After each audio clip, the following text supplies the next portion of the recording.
tiene lo suficiente y termina también autodestruyéndose. Entonces, ¿qué ocurre, hermanos? Esta guerra que hubo en el cielo se traslada a la tierra. Leamos en Apocalipsis 13, versículo 4.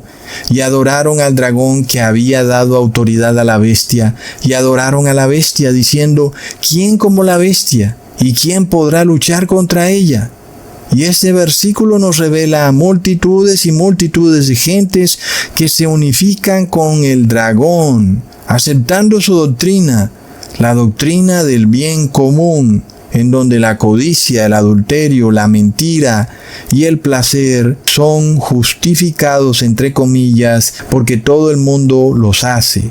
Y esto es ahora llamado bien común.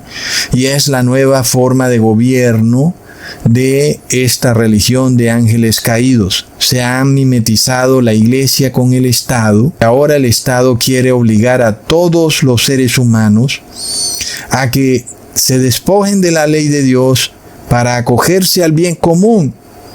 Y entonces hay que tomar un bando. De nuevo se forma el mismo problema. Hay que tomar un bando, hay que tomar una decisión. O estoy con la ley de Dios, o estoy con la religión de los ángeles. Punto. No hay nada intermedio, no hay una tercera religión o tercer bando, solo hay dos. Entonces esta frase que dice, haz lo que te plazca, ya no es pronunciada individualmente. Y es que se hace obvio que es una frase un poco egoísta. ¿Cómo así que haz lo que te plazca? Me parece un poco egoísta, ¿verdad? Entonces ellos astutamente se unen en el colectivo y dicen, haremos lo que nos plazca. Es decir, vamos a pasar leyes que busquen nuestro bienestar, inclusive si pisotean los mandamientos de Dios. Vamos a declarar el domingo como día de reposo, aunque sabemos que el mandamiento dice que debemos reposar en el séptimo día. Vamos a adorar a la Trinidad, aunque en la Biblia la palabra Trinidad no aparece. Vamos a mezclar nuestro ADN con carne extraña, con ADN de animales, porque los ángeles caídos también se fueron en pos de carne extraña. Eran seres espirituales y se mezclaron con seres carnales.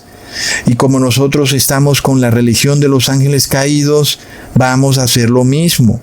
Vamos a tomar el ADN puro del ser humano y lo vamos a contaminar con ADN de animales inmundos.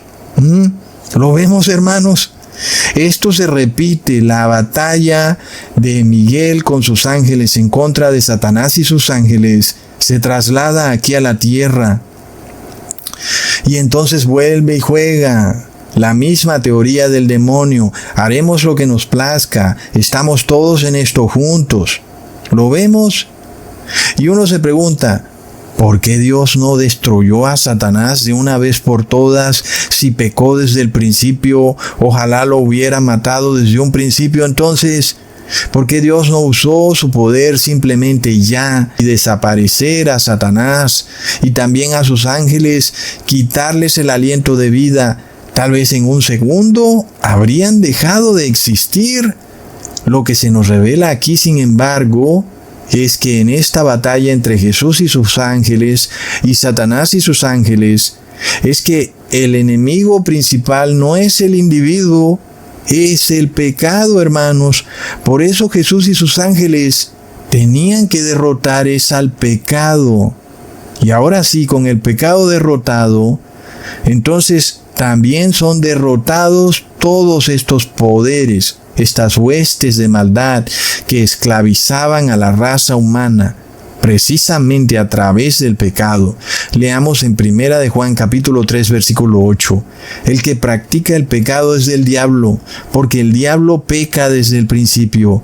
Para esto apareció el Hijo de Dios, para deshacer las obras del diablo. La religión del diablo, hermanos, la religión de ángeles caídos, sea que sea en el cristianismo o en el judaísmo, es la misma. Haz lo que te plazca. Viola la ley de Dios para obtener placer y deseo. Esta religión es la que había que destruir. Es la doctrina corrupta. Este vino de la fornicación endemoniado, en donde tú por un bien común pisoteas la ley de Dios Eso era lo que tenía que destruir Jesús, porque es lo que le trae amargura al ser humano. Leamos en Hechos capítulo 8, versículo 23, porque en hiel de amargura y en prisión de maldad veo que estás. Nosotros también pudiéramos decir, en prisión de oscuridad, es lo mismo. Todo aquel que acoge la religión de los ángeles caídos está en prisión de oscuridad y en hiel de amargura. ¿Y cómo pudiéramos saberlo, hermanos? Nosotros ya podemos discernirlo. Toda aquella persona que no pueda ver, que no pueda entender lo que ocurre en el mundo, es una persona que está en oscuridad y por tanto está en hiel de amargura. Es triste, ¿verdad, hermanos? Porque están cegados, se han hecho súbditos del Dios de este mundo y están dispuestos por la prosperidad, por el bienestar, a pisotear la ley de Dios. Eso quiere decir que están ciegos, están en prisiones de maldad. Es triste, hermanos. Leamos en 2 de Corintios capítulo 4, versículo 4, en los cuales el Dios de este siglo cegó el entendimiento de los incrédulos para que no les resplandezca la luz del Evangelio de la gloria de Cristo, el cual es la imagen de Dios. Hermanos, así como el cielo fue liberado del pecado, ahora es el turno para la tierra, ahora es el turno para ti. Es el Liberation Day, hermanos. Nada es coincidencia. ¿Tú piensas que es así nomás que Trump le ha puesto a este asunto de tarifas comerciales el Liberation Day, el día de la liberación? Un momentico, como que no coinciden las cosas, Trump. Sabes, tú estás hablando de un asunto meramente comercial, cuestiones de negocios. ¿Por qué le pones a esto de nombre Liberation Day? Como si hubiera algo que te estuviera esclavizando, un yugo opresor del cual tú te estás liberando. Pero ¿cuál es la verdadera esclavitud, el verdadero yugo opresor que tiene la raza humana, hermanos? Es el pecado. Pero es cierto que el ser humano no podía liberarse del pecado por sí mismo, no podía obtener la victoria sobre el pecado. Es cierto que no se podía hasta que Jesús venció en el madero y le pisó la cabeza a la serpiente. Un momentico, ahora sí es el Liberation Day, ahora sí podemos derrotar al pecado. Pero ¿por qué no pasaba antes? Porque tu pastor te tenía engañado, te tenía esclavizado, pensando que tú podías pisotear la ley de Dios mientras buscabas el bienestar y la prosperidad mundana. Por eso no buscabas este día, el día de liberación.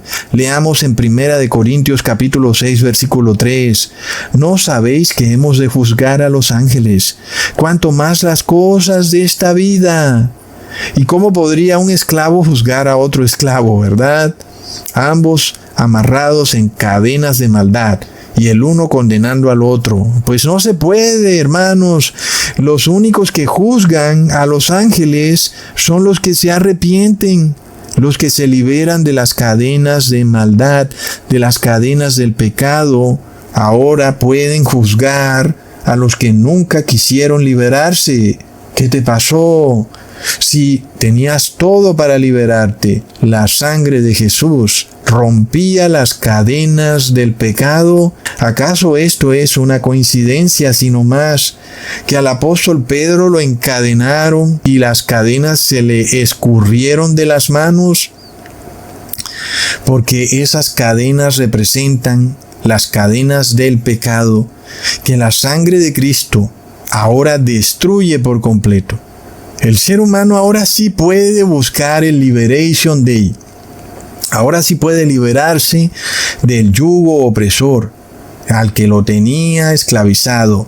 Esta religión de ángeles caídos, este cristianismo en apostasía, este cristianismo oligárquico y plutocrático que buscaba mantenerte esclavizado en el pecado.